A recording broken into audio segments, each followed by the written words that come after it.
Welcome back. It's now time for your midday sports. Head coach of champions Mount Pleasant, Theodore Whitmore, says the club met his first objective by returning to this season's final of the Ray and Nephew Jamaica Premier League. Mount Pleasant, on the back of a double strike from Devontae Campbell, were 2-1 winners over Waterhouse on Sunday at Sabina Park for a 3-2 aggregate victory. The St. Anne-based team finished with 10 men following the dismissal of defender Shaquille Dyer in the 65th minute for making physical contact with referee Odette Hamilton. Very pleased with the performance overall.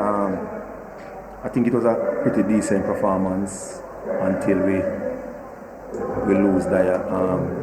We have seen Waterhouse last week. We know areas that we could have hurt them, and we think we did that this afternoon. We made a few tactical changes, and I think it bear fruit for us. Mount Pleasant will face off with Cavalier in a repeat of last year's final. Cavalier brushed aside Arnott Gardens 3-1 on the day for a 4-2 aggregate win. Dwayne Atkinson, Adrian Reed Jr. and Jalmara Calvin were on target for Cavalier. Right, that's really what we wanted, to take the lead, and we did. And it's very difficult to beat us when we're leading because we are one of the teams that defend very well, and we can play in transition very well. So the game, once we took the lead, it was much easier to just wait patiently and pick them up, try and pick them apart, which is what we did. The final is slated for Sunday at the National Stadium. Both finalists have qualified for the 2024-2025 edition of the CONCACAF Caribbean Cup.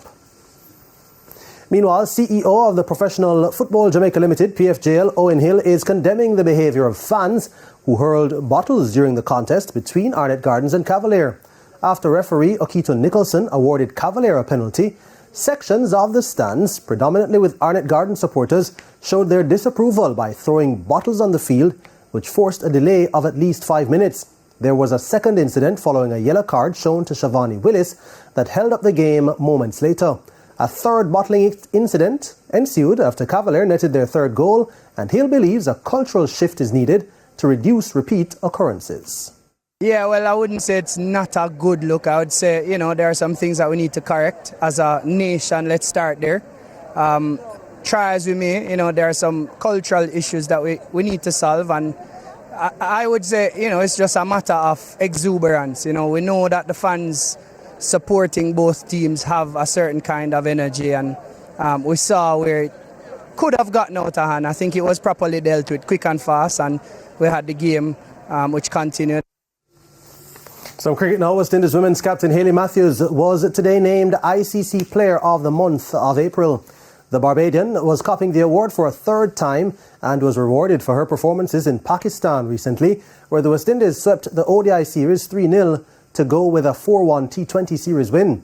During April, Matthews made 3 appearances in T20Is and as many in ODIs against Pakistan. In that period, the ICC Women's T20I Cricketer of the Year for 2023 made 325 runs at an impressive average of 162.5 to go with her 6 wickets. In the T20I leg, she scored 126 runs at an average of 42 and claimed 6 wickets. She also won 4 Player of the Match awards, 2 each in the ODI and T20I series, while also taking home the Player of the Series in ODIs.